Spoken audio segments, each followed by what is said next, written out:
Good day, everybody. Welcome to my messy van. I'm on a quick little trip here. Nothing notable at all. But I wanted to take this next 20-30 minutes to give you one of those filler episodes. You know, the ones that are, the top 10 lists. I one time did a top 150 cartoons and nobody watched it. All that work. Let me roll this window up a little bit. There, now we can be a little more personable. This top 10 list is basically, since I'm in the van, since I'm rolling down one of these roads, the top 10 things I've learned from living in a van, from van life, hashtag van life.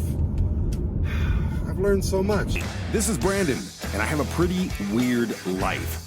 I mean, I'm a dad, I have a demanding cat, and I own ASY TV, a streaming television network that puts me on a never-ending road filming awesome people in awesome places all over the nation. So I'm inviting you to come along for the ride and see what it takes to run ASY TV. And I'm doing the van life thing while having fun, amazing, tasty, and weird adventures. Are you ready? It's the ASY TV life. Top 10 things that I've learned from van life, living in a van, being a van dweller, sleeping in that bed right there, waking up in the morning, pumping some water into a jug and brushing my teeth out the back tailgate, parking in Cracker Barrel parking lots. What have I learned? Have I learned anything? I bought this van in November of last year, November 2021, and it's been December, January, February, March, April, May, June, July, August. So in almost 9 months, I've had this van, and we've taken it on 7 very long, week-long, sometimes 2-week-long trips. I got another one coming up in a month. That's going to be probably the longest I've ever taken. They seem to get longer and longer, and I'm like, I don't want to go out for that long, but I do. So what have I learned? So much. So much. And these are not in any particular order. Number 10, treat it like a business. And you're the boss, and you're the only employees unless you travel with somebody, but you have to treat this like a business. Now, I made this list. Yes, I'm on my phone while I'm driving, and it's time to do something. Wow, the professionalism is why you watch. Anyway, treat it like a business means basically you're running the ship. You are in charge of everything. You're in charge of scheduling. You're in charge of directions. You're in charge of providing yourself entertainment. A lot of these things will pop back up. You have to treat it like a business. There's a budget involved. There's so many aspects to it. It's not like living in a house. You have to plan your poops. Planning your poops. Like, okay, I got to poop.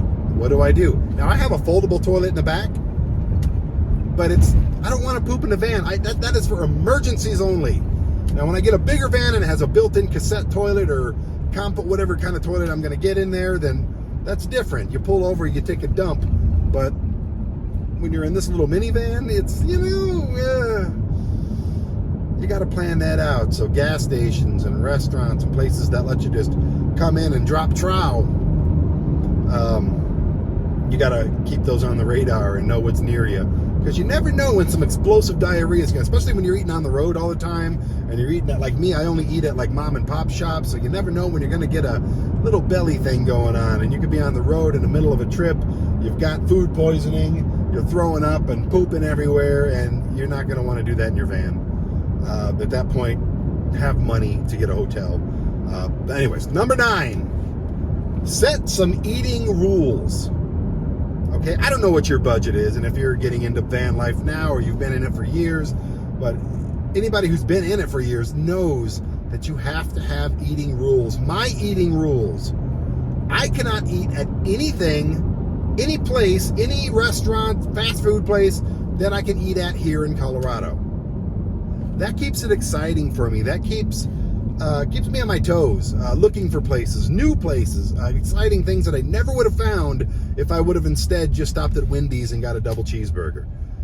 Now, there's emergencies, of course. You're always going to have emergencies where you go, I'm starving. The only thing that's open is freaking Taco Bell. Let's do it. Damn it. Freaking damn it. It happens. But I have a rule here in Colorado as well, where I'm not allowed to eat at any chain restaurants. No McDonald's. No fast food, pretty much in general. No Applebee's, not that I'd ever eat there anyways. I am only allowed to eat at mom and pop shops. And most of the time, I'm going to find something new that I've never had before. That, again, oh my God, can you hear that?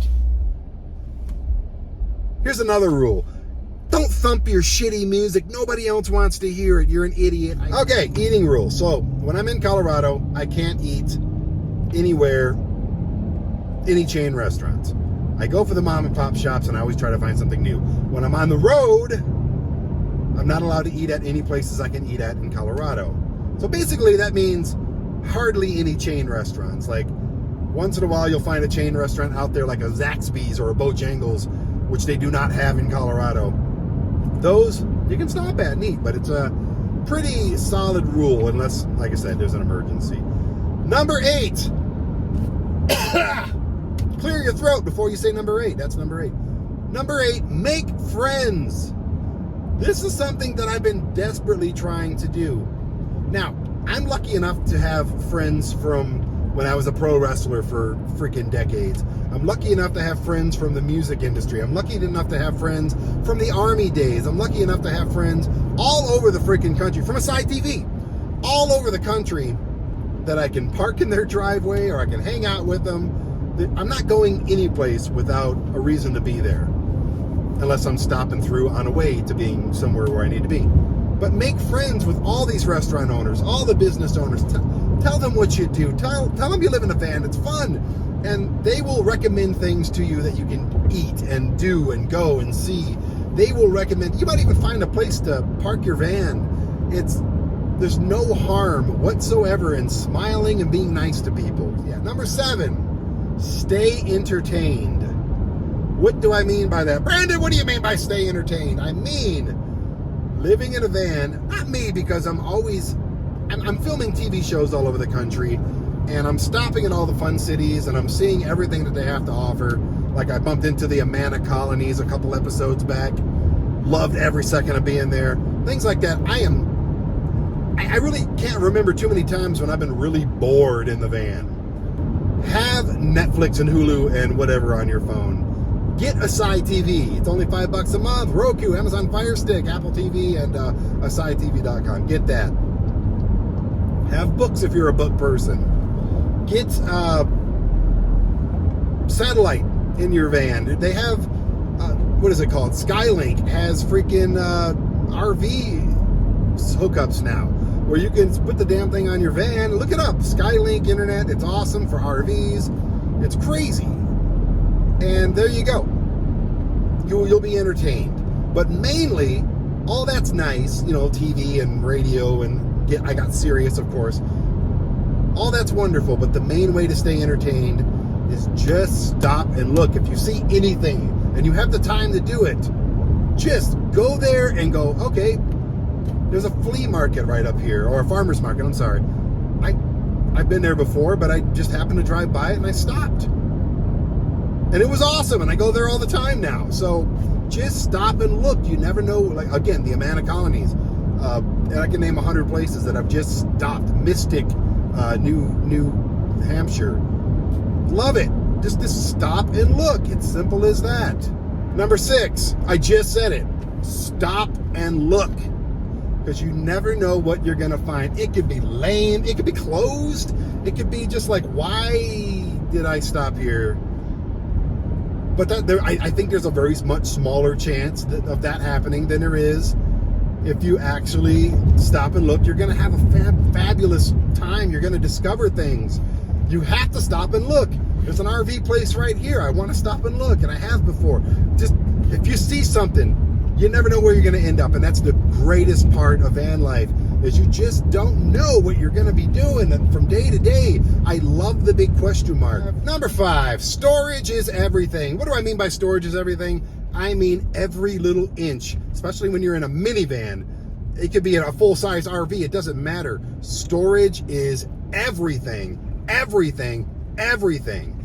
I have so much storage everywhere, and I don't take an inch of it for granted. I just don't. I have this little thing up here that's like my little wind mirror visor bag. There's nothing in it, but someday there will be. Whether it's this van or the next van, I have storage here, storage here, storage. All the storage that the van comes with. Under my bed, I got 3 giant plastic tubs for clothes and kitchen stuff and food and everything else. And I got a garage in the back, a big plastic tub. Storage is everything. I have so much storage in this little van, even like the side pockets to my trash bag, everything. There's a storage thing in the back of this seat. Storage. Number 4, this is super important. People, listen here. Put your ear like this. All right, yank it out. Both of them. Have emergency funds. Okay, I know some of you are maybe forced to live in your van because you've lost jobs. There's a relationship that ended. I get that. I hear that all the time. And I'm sorry if you're doing van life when you don't want to do van life. But those of us who want to do van life, or even living in your van half time like I do, for those of you that do this on purpose, you've been planning it for a while. One of the things that you have to plan is to have emergency funds. I would say no less than $5,000 in the bank waiting for you, because you never know when that little thing under the hood is just gonna go boom. You never know when those tires are gonna go bleh. You never know when anything's gonna happen. When your windshield could go psh. And I can't think of any more sound effects to make for any auto parts. Your brakes go ee. You get the point. You just never know, and none of this shit is cheap. It's ridiculous. So have emergency funds available, whether it's $1,000, $10,000, $1 million. Have something. $150 in the bank is not gonna do it. Okay? That's like literally a little over a tank of gas right now. It's insane. You can't just go out there and hope for the best, because the best is not waiting for you. Okay? All vans, all RVs, everything breaks. Your van, your RV is going to break, and it's going to suck. And if you don't have a dollar to your name, you're going to be sitting out on the side of the road or sitting in the middle of the woods with nothing and probably no phone signal, and you're screwed. Number 3, have a safety defense plan. What do I mean by a safety defense plan? That could go a lot of routes. It's just like when you're in school and they did fire drills and they tell you what exit to get out of. If you're in a big ass RV, you've got a couple exits. If you're in a towable, I'm sure you got the removable wall. You got the exits. Me, I've got a sliding door if I'm in the back, or I have this door. I don't have, that's not really a safety exit is really not a big issue for me. If a fire starts in here for some reason, or under the hood or something, then I just get the hell away from, I got a fire extinguisher. Yes, there's that kind of safety. But, yeah, get a fire extinguisher. I don't care what you're driving, even if it's a car, get a fire extinguisher.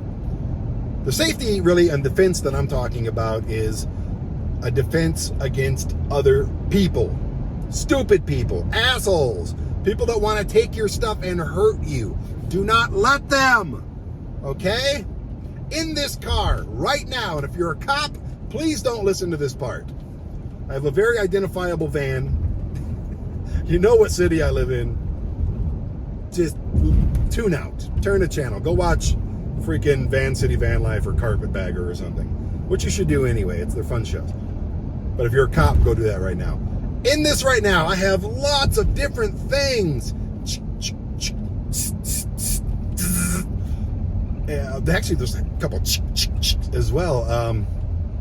Lots of different items that if you, when I'm sleeping in the back, break into that front door because you see something that you like, you're going to die, or you're going to be missing limbs.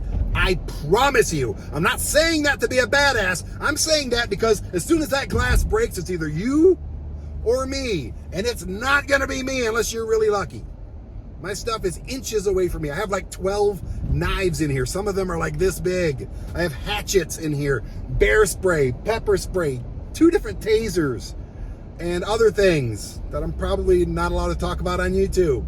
I'm well armed and I'm well defended. You get me? You got me? God, don't mess with me. So if you're doing this, I'm begging you to take care of yourself and stay armed.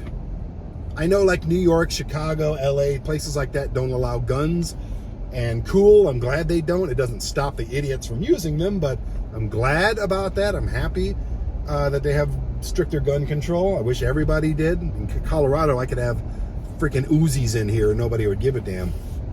But you don't necessarily have to carry around a gun. Literally, I could grab 3 things right now, and they're gonna ease the tension, so to speak. I have bear spray that'll turn your face purple and ruin your entire week, and probably your eyeballs as well.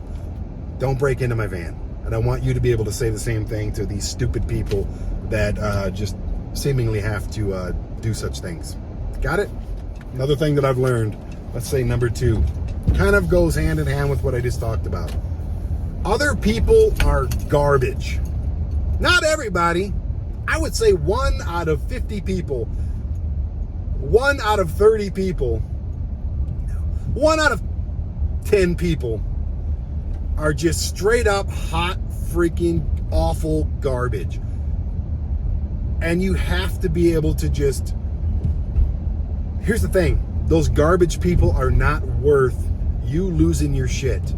I've lost my shit many times. I've been thrown in jail twice. Both times for beating the hell out of stupid ass people. It wasn't worth my time.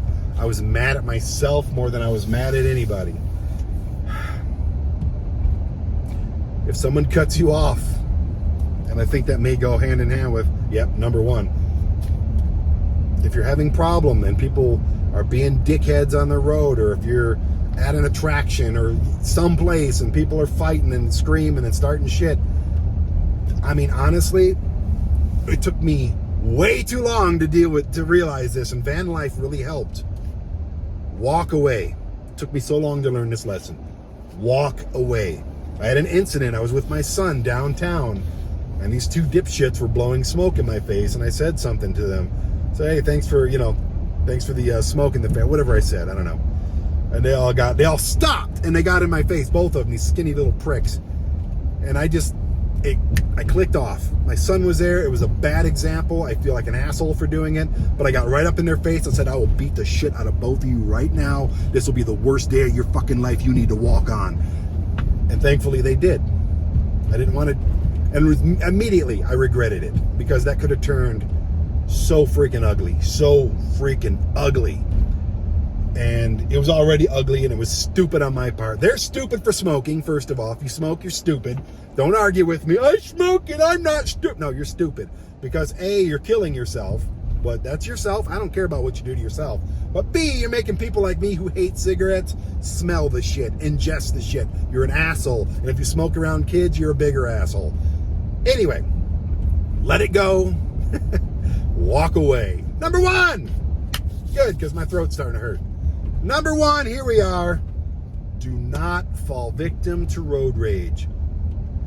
It's a lesson, again, a new lesson that I've learned. Let it go. Walk away. It kind of goes hand in hand with number 2. How many times, experienced drivers or new drivers, how many times have you legitimately wanted to end somebody's days because of the way they drive? Just on this route here, I've had people passing me in a 65 doing like 90. Those people, you people that do that, are fucking stupid. I hate you. You're assholes. Kiss my wiener. I already said enough bad words. I don't really cuss a lot. But when I get hyped up and I start going, then I drop a couple bombs here and there. But anyway, asshole drivers. And let me explain something real quick. The fast lane, the left lane, it's not the lane where you get to drive as fast as you want. And if somebody's actively passing cars and doing the speed limit or 5 over like I do, this happens all the time.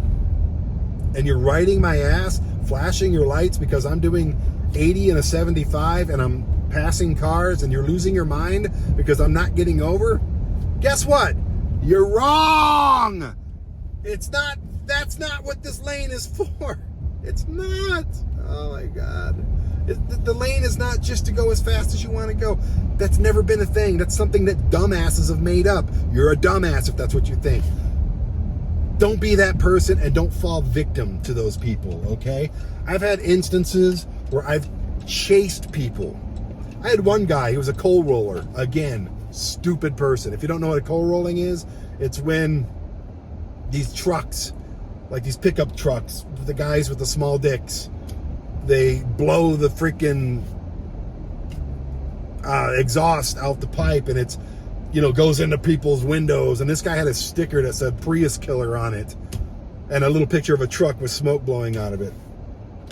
That is the worst person in the planet, okay? If you're that person, you are the problem, okay?